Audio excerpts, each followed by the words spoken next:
The landscape of the working-class district of Sedaví has changed radically. Hundreds of destroyed cars are all piled up and covered by mud.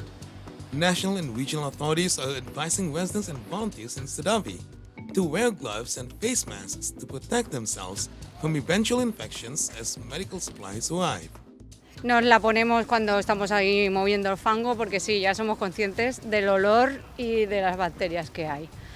Lo que pasa es que hemos salido para ir a otra nave y para que nos diera un poco el aire nos la hemos quitado, pero llevamos guantes, llevamos mascarilla y somos conscientes. Y botas de agua que nos están consiguiendo como se puede porque no hay. Preventive medicine specialist Dr. Rafael Orti said that direct contact with mud or sludge should always be avoided, especially by those who are wounded. Que puede venir ahora un problema añadido como complicaciones infecciosas, que pudiera haber algún caso de tétanos, que pensáramos en alguna infección de las del pasado, cóleras y tal, muy improbable. No alarmemos más, no agobiemos más a la gente, pensemos que cualquier herida, cualquier consumo de agua o alimentos inadecuado va a producir la reacción habitual como quien se va al campo a pasear.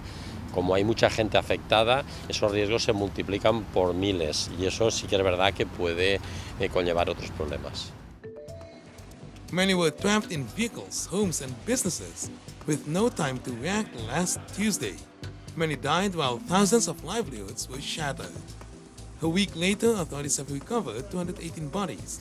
Out of this figure, 213 were found in eastern Valencia region. Thousands of homes have been ruined, while underground garages become death traps with bodies waiting to be identified.